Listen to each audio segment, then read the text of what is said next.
friends, welcome back. Today I'm here with Michael Towers. I'm so excited about this interview. I'm thrilled that he's here talking with me, sharing his story here with you guys. He has had a really intense journey with severe chronic fatigue syndrome, or CFS, and although he's not fully recovered yet, he thankfully has made a ton of progress. And he's just doing so many incredible things. One, he wrote this amazing book, Chronic Fatigue Superhero. I really encourage you to check it out. It is like nothing I've ever seen. It's actually a comic book about chronic fatigue syndrome, which I'll let him tell you more about, but it's just bringing much needed humor and awareness to people who are facing these sorts of conditions. So thank you so much, Michael, for doing this today. I'm so excited to have you here. Thank you. I'm excited too. So you're over, I forgot to mention, you are in Australia, so it's morning for you. You're over in the Gold Coast in Palm Beach. Let's dive in. Can you tell us, I know it's a lot to sum up. I know you've been through a lot, but can you tell us a bit about what your health journey has been like? Basically, started about 20 years ago when I was 15. I just got a really bad illness overnight. Just got really sick, woke up with a fast heart rate, couldn't get out of bed. I just figured it was a nasty virus or something and it would pass. So I rested and it just kind of never went away. And no one could really sort of tell me what was going on. But it probably was sort of mild to moderate throughout my life, just on and off, sort of fatigued. I'd crash. I didn't really know what was happening. Over the time, it sort of developed into more moderate. And then, then I was struggling to keep jobs and keep work. I was going to a lot of doctors and all of them were just dismissing it. There was particularly with POTS, when I was standing up, I was getting a fast heart rate. And the minute I sat down, it would be normal. And they would just be like, oh, well, you've got anxiety. And I was like, that doesn't really make sense because the second I sit down, it stops. Like it goes back to normal. So there's a lot that didn't really make sense with it being purely anxiety. Kept going on like this. And then when I was about 30, I must have got something else. I just woke up one day and went to work, and all of a sudden I felt very fatigued in the morning, extremely fatigued. And I figured I was just a bit burnt out. And halfway through the day, I stopped actually being able to walk. That was about 7 years ago, and I haven't properly been able to walk since. It just got so severe and never quite came back from that 7 years ago. It did progress worse and worse and worse to the point where I was in that very severe category where I couldn't hear any noise. I couldn't listen to a single song. I couldn't talk above a whisper. I couldn't move a lot of my body, especially at certain points of the day. I was paralyzed for hours on end, and then I'd be able to just slightly move again, and then it would crash again. So it's pretty severe. I was getting my food by liquid because I just couldn't, like chewing was just too much. It got really, really bad. Able to come back from that a little. I'm still probably in that moderate severe category. I've got about 3 or 4 usable hours a day like this, and the rest have to be resting. So I've come back from it a little bit, stabilized a little bit, but still very much in that, in a pretty bad state, I guess. So still on the journey. And thank you for sharing that. It's just, I can't even imagine what that was like to go through. It's incredibly challenging to even hear about. It just sounds like absolute hell. And I talk about, I hope I don't overstate your progress. I'm always trying to be optimistic, but when I think about that place where you were, of not being able to move, not being able to hear sound, to now here you are, doing YouTube interviews, but that's still a long ways to go. And I appreciate that there's still a lot of struggle and a lot of challenge that you're facing. It's a hard one because it's, every day I'm very, very thankful, extraordinarily thankful for where I am. So it is hard because it's like, oh, I'm still so far off. It's still severe, but also at the same time, I do celebrate every day that I'm not where I was. So it is still an exciting thing to look back on and go, thankfully I've made that progress, even though I'm still, far away from where I'd probably like to be. When you're in that very severe state of this, did you have anything that helped you to get through it? Or it just sounds like an unimaginable thing to go through. So what was it like to go through your days? Or did you find any things that helped you in those moments? It was really hard, because when I would speak to people, and there was like a local ME CFS support group. I was actually ironically too unwell to go to that support group, but I spoke to them online sometimes, and they would say, read, or at least you can watch stuff at home. And a lot of them couldn't quite understand that, when you're sick in bed with a flu or something, you can often watch TV or do something. It was really difficult to be in a position where you're laying in bed and even imagining or thinking is too much energy. It's hard to describe when you can't read a book and you can't watch something. You can't listen. People like listen to an audiobook or a podcast. I couldn't even hear like noise. It was too much for me. And even imagining, like doing a meditation or something where you're trying to visualize, that was too much for me. I didn't have the energy to even visualize things in my mind. It was just existing, really, which was a struggle because there wasn't something to distract me. So it was just me in my head.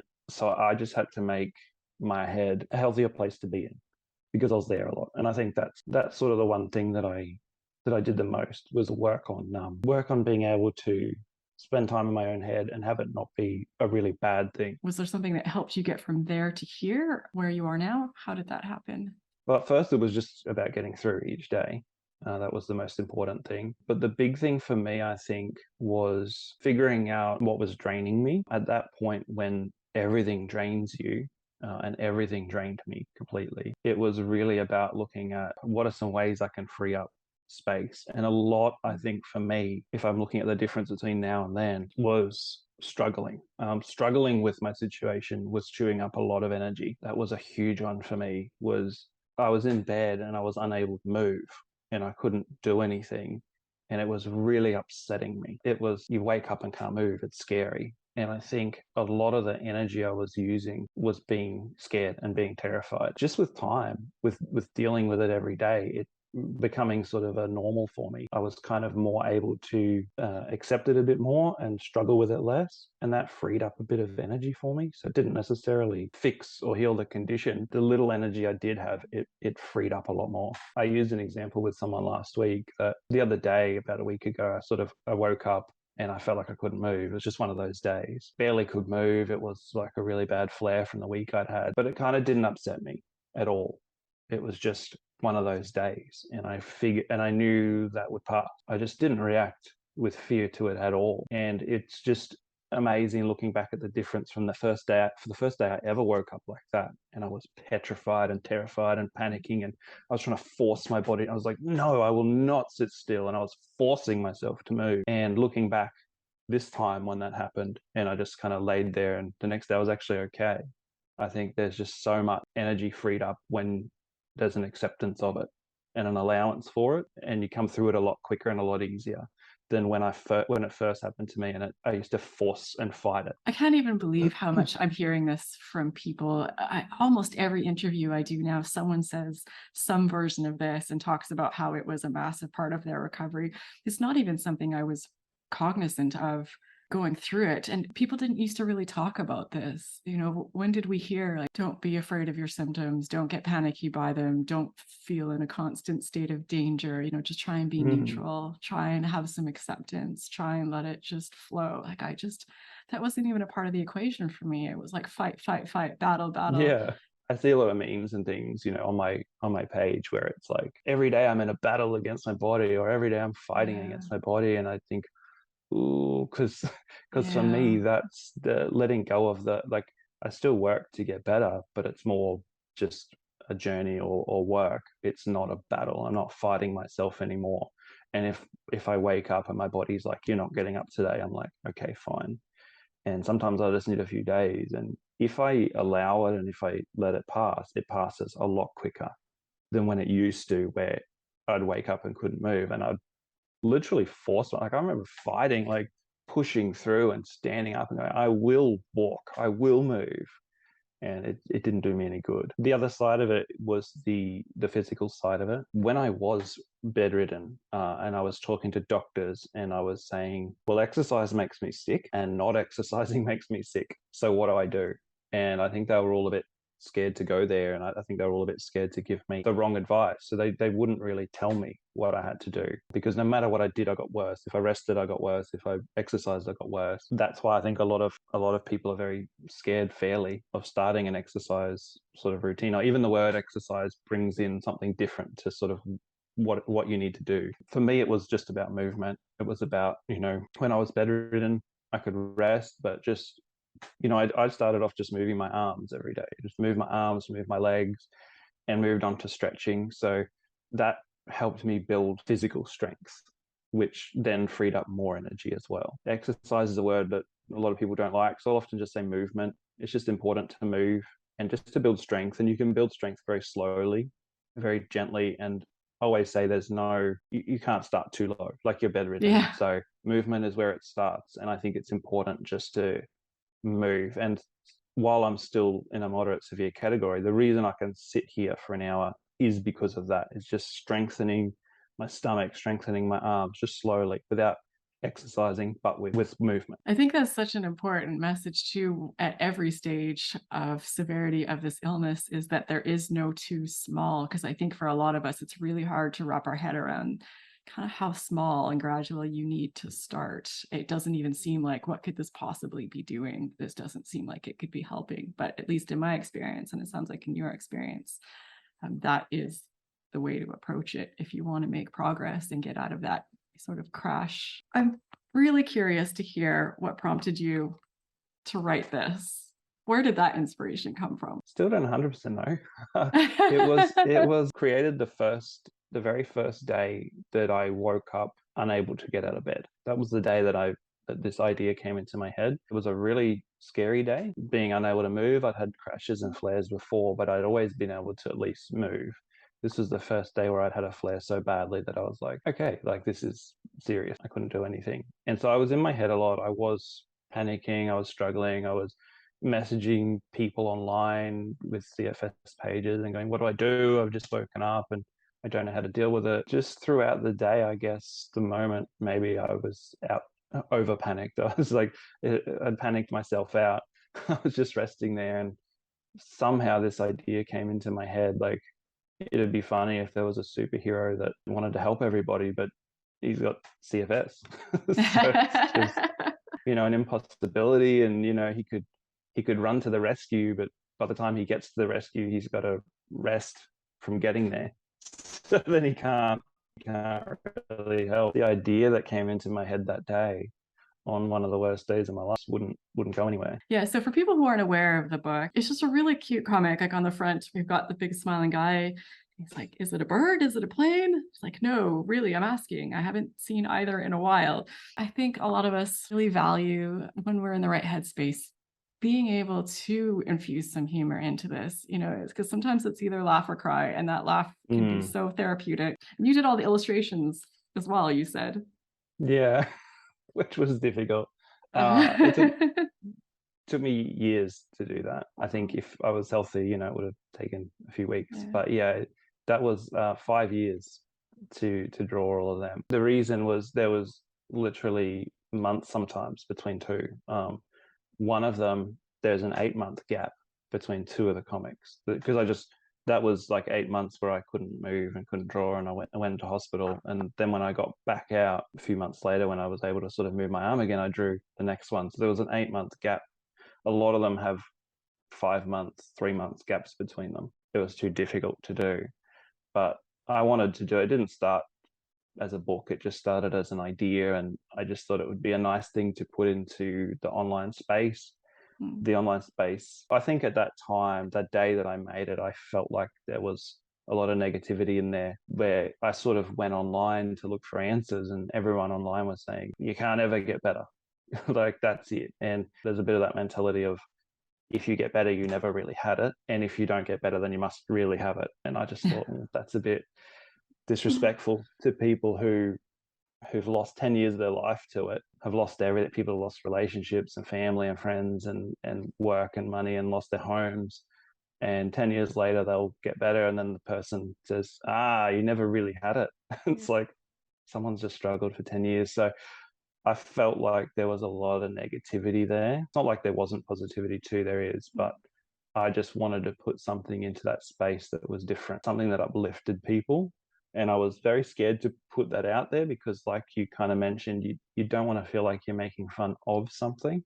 Yeah. And I felt like, gosh, I might put this out there and people will just tear me to shreds and go, how dare you like make light of my condition? But I think it's very clear when you read it or look at it that it's done very sensitively and it's done by somebody who understands. It's not someone Yeah. just making a joke of a condition. It's someone who's living with it and struggling with it, trying to kind of laugh at the absurdities sometimes of it. You do advocacy work and support for our community. Can you tell us a bit about that? When I started doing Chronic Fatigue Superhero, obviously I connected with a lot of people online who are going through these things. I just started to write about what I was going through. When I became bedridden, I lost pretty much all my family and friends over time. They all kind of vanished. I think people don't always know how to deal with someone who's just in bed, unable to move. I Yeah. think people get a bit uncomfortable around you. So I lost a lot of people. So I made a lot of connections online during that time, especially because I couldn't leave the house. I found that as I started branching out and writing about the things that I was going through as well, I noticed that the more I said something, the more comfortable people were to say something. It's like when you have a thing that you think is just you and you think, oh gosh, everyone's going to think I'm so weird. And so you come out and say it, and then everyone turns around and goes, oh, me too. I just didn't want to say it. I Yeah. felt a lot of that with advocacy and making posts like that, that the more I opened up and was vulnerable, the more everyone else felt less alone and like they could open up. So that's sort of why I wanted to get to that side of it as well. I think it's so amazing that you're doing that. And I always find it incredible how many of us are going through, somewhat similar experiences. I know all of our experiences are, of course, different. We're on different levels of severity and so forth, but there's millions and millions of us around the world facing these kinds of conditions, and so many of us feel all alone in it, and like no one's going to get it. So I love your speaking up and making it okay for people and safe for people to talk about their experience and helping them to feel less alone. It is sometimes hard to come out and to be very vulnerable with things. There are people that don't always like what I have to say, and that's understandable. It's such a unique condition. What's right for me isn't always right for someone else. And, it's like the perfect example is supplements. When I see like a spread of supplements, like what supplements should I take? And someone will say, oh, this helped me. And the other person said, that almost killed me. Like, and someone will say, this almost killed me. And the other person said, that's the reason I'm better. So it's such an individual thing. So there's always going to be something that I share that won't resonate with someone else, or that isn't true for somebody else, but that's true for me. And so I write from personal experience and say, this is sort of what I have gone through, and this is, what's helped me. Have a think about it. But, it might not be right for that person. But I think even with some negativity, it's still more positive than negative to come out and to be vulnerable and to share those things, because 99% will appreciate it and will come out and say, me too, or I'm so glad you put this into words. I've had this feeling, but I couldn't find the words, and this is like the word. I think it's important to sort of come out and be vulnerable and share that, because then everyone else feels a lot less alone. And that's part of what the book is about too, is it's being able to laugh at the situation. The comedy is really important, but I think, I always said there's sort of three tiers of the book. There's the comedy, there's the advocacy, but there's also just wanting to have people feel less alone reading it, because I try to go through not, well, you can't get all the symptoms, but I try to go through the majority of the symptoms I can think of. And so when someone reads that and goes, oh my gosh, you see on online forums, people always ask questions and go, is it just me that gets dizziness? Is it just me that gets ringing ears? Is it just me that gets a scratchy throat? And people do feel like sometimes it's just me. And I think that's what I wanted to do with the book as well, is for someone to read that and go, oh my gosh, it's not just me. This is a thing that people go through, and feel less alone, hopefully. Yeah, I imagine it can be quite powerful in helping to remove some of the fear and just normalizing people's experiences, which is invaluable. I always, like to ask, for what you would have to say, to the people who are watching, because most people who are watching these videos are currently still in the middle of something, pretty tough. So, from your experience, from what you've gone through, what would you say to them, or, what would you say to yourself if you could go back, 10 years, 20 years into this? It's obviously still in the journey, so I can't speak for recovery, but I can speak for sort of being able to get out of the really severe area is really just that struggle. Those are the two things that I've taken from it, and hopefully in future I'll build on that as well. But the two things that I've really taken from my situation is to let go of the struggle, and that's not easy. As a bit of a side note, the first day that I ever woke up unable to move, I emailed Dan Newfer, who you've actually interviewed. He lives on the Gold Coast too. And I'd seen him at a local support group early on in my condition. And I emailed him and I said, I can't get up. What do I do? And he responded and said, you have to, and I thought he was insane. He said, you have to learn to kind of enjoy the rest, not fight with it and not struggle with it. And at that point, I thought, this guy's nuts, because how can you enjoy this? How can you enjoy not being able to move? Sometimes you get advice that you're not ready to hear yet. And later down the track, I recognized the genius of that response was that's what was stealing my energy, and that's what was making it worse. It's like I was flaring and I was stuck in bed. That was true. That was a fact. But the struggle was making it so much worse. That's a huge piece of advice I give to someone who's newly into this or still very much struggling against that is the struggle takes half the energy. When you don't have much energy left, you've got to be able to conserve it for what's important. Accepting won't just cure you, but it will free up the very limited energy you have for other things. That was huge for me, is to learn to enjoy, which some people will even hear me say and think I'm mad, but learn to almost enjoy the rest. Be at peace with it, get through it, and it'll pass a lot easier and a lot quicker. And also just that, we do develop a fear of exercise because exercise can really hurt us. It can put us in bed. It can put us down for months. I think it's very important, though, to sort of separate the idea of exercise or something strenuous from just movement. I think movement is very important. So I always advocate for some form of movement. You can never start too small with it. Just move, just do a little bit. Those two things that I wish I'd known from day one, because I probably wouldn't have got as bad as I did for as long as I did. Yeah, it's something I'm hearing from a lot of people. I think that's really valuable advice. So yeah, thank you for that. And for people watching, there's a link in the video description where you can find Michael's book. I really encourage you to go check it out. Buy his book. Do it for yourself, because you really are going to enjoy what's in it. Do it to support Michael and all of his efforts that he's put into this. And if you do get it, leave an Amazon review. They go a long way for new authors. And I definitely think, Michael, that you deserve it. So I'm so grateful. I imagine that, doing this today is not easy for you. So I appreciate your time. I appreciate everything that you're doing for people who really, really need this. I think you are a gift of a human, and I have so much gratitude for you and everything that you're doing, and for your time today. So thank you. Thank you. I feel the same about you and what you do. I've watched a lot of your videos. Those days where I was, stuck in bed, and even today, I still watch a lot of recovery interviews. And recovery interviews was a lot of what gave me hope. I kind of didn't mention that, but when I was stuck in bed, unable to move, some days I could only watch a minute, 5 minutes, and I used to skip through and find the where's the bit where they got better. But they give a lot of hope to people that are unable to move. So I think it's a really beautiful thing. Yeah, it's incredible. It's a gift. I'm so grateful that I'm able to do this, and I look forward when I get out of bed in the morning and I know that I'm doing these. I'm excited because I know it's a privilege to get to connect with people and help share stories. So yeah, thank you for saying that. Yeah, for people watching, as always, sending hugs to you, whatever you're facing, keep at it. I believe you will get there. Again, look in the video description for all the links that you need to follow Michael, to find out about his book. Thank you for watching. I hope you enjoyed this. I hope that you got something out of it, and I hope to see you in the next video.